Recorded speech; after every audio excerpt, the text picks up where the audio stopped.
Okay, according to what we have learned till now, we have put the patient on inhaled corticosteroids for prevention and control of the asthma and to prevent airway remodeling. But it is not effective. Sometimes patients keep on getting recurring attacks. Then what to do? What are the possible causes for ICS being not effective? The first thing is check the inhaler technique, whether is the patient correctly using the inhaler. Demonstrate to the patient the correct use of inhaler. Check whether the patient is using the inhaler as per the prescribed dose regularly. If that is ensured, then we can think of other causes.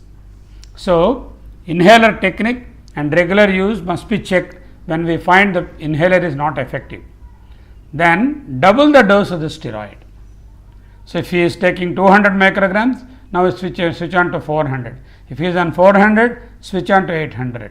Once the control is achieved, we can again bring down the dose of the steroid. Then with that also, after a month, if he is not controlled, then we may need to add long acting beta 2 agonists like formoterol or salmeterol. Formoterol for 24-hour action, salmeterol for 12-hour action. So, add a long acting beta agonist or LABA as a third step. Supposing the patient is not controlled with that also after a month, then we have to add a leukotriene modifier. Leukotriene modifier is montelukast, 8 milligrams for adults, 4 and 5 milligrams for children. Sometimes what you can do is, after checking the first step of inhaler use and regular use, we can double the dose of steroid, not controlled, straight away you can use leukotriene modifier and then think of LABA as the fourth step. Or you can do LABA as the third step and then give the leukotriene modifier as the fourth step. Supposing the patient is not controlled with inhaled steroid properly being used, good technique, double the dose, LABA we have added, then we have put him on leukotriene also, montelukast once or twice a day for a month or two.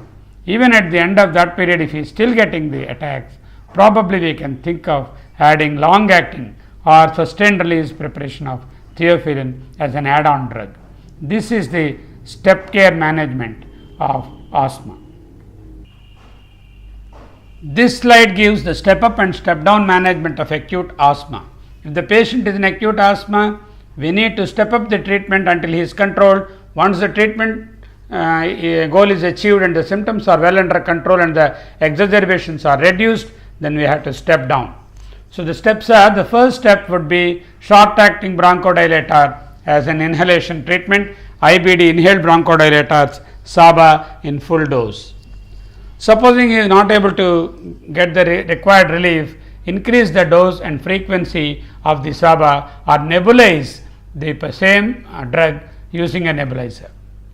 Supposing the treatment is not effective at that stage, then SABA as above in the nebulization or increased dose plus ipratropium bromide BID can be given. Even at that stage, suppose it is not controlled, oral corticosteroid methylprednisolone 30 to 60 milligrams per day in divided doses for a period of 3 to 10 days can be added.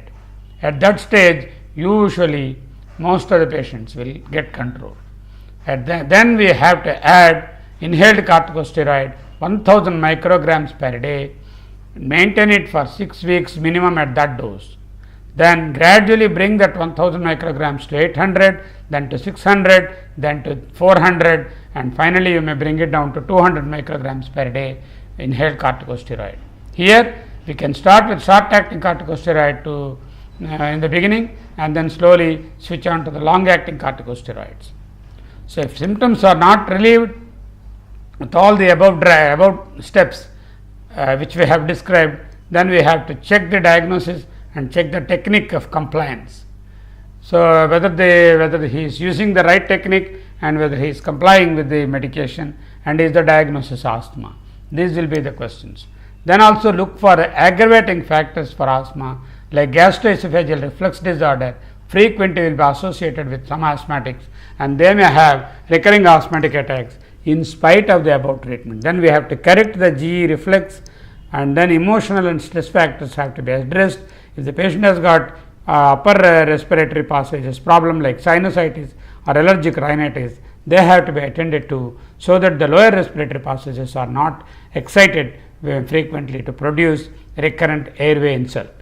So, this is how we have to go about in a case of step up and step down, depending on the nature and severity of the symptoms. Once they are controlled, again bring back. Then the question of theophylline, as I told you, theophylline as a class of drugs, the recommendation is the level of evidence is C. They are not useful. If at all we have to use oral sustained release theophylline, no short acting theophylline, no tablets of short acting theophylline or liquid of theophylline, absolutely no indication for parenteral theophylline. Theophylline safety window is narrow, we have to be careful, particularly in cardiac patients, particularly in elderly patients. Oral short acting bronchodilators like syrups or tablets or long acting bronchodilators or tablets are not very useful except in some special situations. So, this is the summary of the step up and step down treatment for acute asthma. In the previous slide, we have seen the step up treatment for acute care. Now, this slide demonstrates the step up care approach for the prevention or control of the asthma in the long run. Inhaled corticosteroids are the mainstay of treatment. If not prevented with inhaled corticosteroids alone, add long acting beta 2 agonist inhaled bronchodilator, ICS plus IBD. Then the third step would be ICS plus IBD LABA plus double dose of the ICS. Instead of ICS minimum dose, we just double the previous dose. Then of course, double dose of ICS, then you have got the LABA associated adeleucotrine for a few months. Then if that is not working and preventing the attacks, then inhaled corticosteroid double dose, LABA, leukotriene antagonist plus short burst of oral corticosteroids of methylprednisolone for a period of 10 to 15 days. Then if that is not controlled with that, we may have to add acetylcholine blocker like tiotropium or ipratropium. So, double dose corticosteroid, LABA, leukotriene antagonist, oral corticosteroid plus tiotropium or ipratropium. Tiotropium can be given once in a day and ipratropium has to be given twice a day. These are also inhaled bronchodilators. SR theophylline may be some of the later medications that we may be using as an add-on medications. No oral theophylline short acting, no parenteral theophylline for any reason. SABA or LABA oral and ipratropium bromide BID may be useful add-on drugs. Then of course, you have got no long acting steroid injections at all. Of course, don't give Kenacort or any other long acting triamcinolone preparations. They will be endangering the health of the patient in more than one way, and never we used to we have to recommend long acting steroid injections. No injectable or short acting theophylline please for any reason whatsoever. So, this is the step care approach of prevention. This slide summarizes how we should go about each individual patient depending on the level of control. Here we have got on the left hand side the level of control. It is under 3 or 4 headings. The first one is controlled asthma, partially controlled patient, uncontrolled asthma and acute exacerbation. So, if the patient is totally controlled, then the idea is to keep the minimum amount of medication, reduce the medication to a minimum level, maintain and find the lowest controlling step in the step care. Then if he is partially controlled, consider stepping up to gain control. If it is uncontrolled, step up further until the control is achieved. And if there is an exacerbation, acute exacerbations, treat them vigorously and bring back the symptoms to normalcy, and slowly this exacerbated level, uncontrolled level and partially controlled patient should be brought under control. So, the idea is when the patient is under control, we try to reduce the medication. When the patient is uncontrolled or acutely ill, then we try to increase the medication and bring back the control. And once the control is achieved, reduce the medication to the minimum required level. So, this is a scale where in step 1 care, step 2, step 3, 4 and 5, which we will see in the later stages. The one towards step 1 we are reducing the intensity of treatment, towards step 5 we are increasing the intensity of treatment, which we will see what are the steps, what are the drugs we use in each step in the next slide. This is the current GINA recommendation on the step care treatment of asthma. It is considered in 5 steps, step 1 to step 5. Step 1 is the lowest level of treatment, step 5 is the highest level of intensity of treatment. So, when we use step 1, 2, 3 or 4, we are going to show here. So, underlying principle of asthma education is a must. What is asthma? How to control the asthma? There are 2 aspects, the relief and the prevention, and of course, the environmental factors which can trigger asthma, right from cockroaches, the molds, the house dust, the pollen, the seasonal allergens, and all those things, and how the patient has to be controlling the environmental factors. And given that background of information on asthma education and environmental control, then patients in step 1, that is those who are well controlled, those whose asthma symptoms are not coming and going and no exacerbations, they need rapid acting beta 2 agonists as and when required. When they have symptoms, they take short acting beta 2 agonists called SABAs on demand basis. There is no need to give preventer or reliever medicine on a continuous basis. Only as and when required, we give the asthma education, all the preventive medicines, all the preventive approach, preventive steps have to be taken care of, and then they use the short acting or rapid acting beta 2 agonists in short bursts depending on the need. Whereas when you go to the step 2, that is the patient is getting recurrent exacerbations, not well controlled, the beta 2 rapid acting agonists are being given as and when needed, as on demand basis.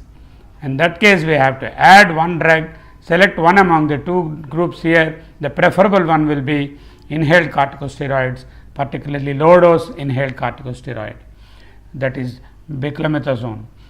We can use as a low dose corticosteroid 200 micrograms on a continuous basis, or sometimes we can give in young children we can use leukotriene antagonists like montelukast 4 milligrams to 5 milligrams in children, 8 milligrams in adults.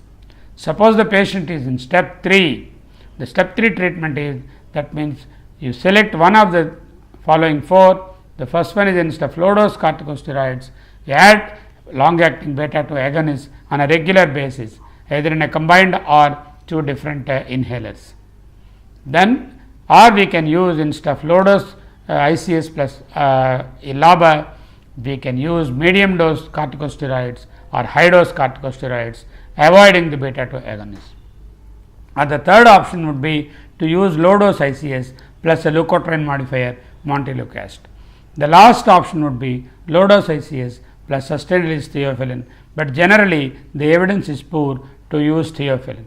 So, it is better to choose this step or this one and not the theophylline combination. So, the step 4 would be not replacing the previous one, give all the drugs that are listed up to here and then add one or more of these following agents. So, like the medium or high dose ICS with long acting beta 2 agonist or leukotriene antagonist or sustained release theophylline. Add one or more of the things depending on what is being used in the previous step, add an additional agent to that in this group. Of course, in the last group of patients who are very poorly controlled and who have their repeated exacerbations, they need to be given oral glucocorticoids also in lower doses for quite a short burst of period of 10 to 15 days, then slowly brought down. Of course, anti-immunoglobulin E treatment is advocated, but it is not very effective in case of asthma. In allergic rhinitis, in other atopic conditions, this anti-allergic treatment, anti-IgE treatment is useful, whereas in case of asthma, the efficacy is not that well documented. When you use oral low dose steroids, the evidence is C, but the side effects are more, for which the evidence is A. So, we have to be very careful when we use systemic steroids as step 5.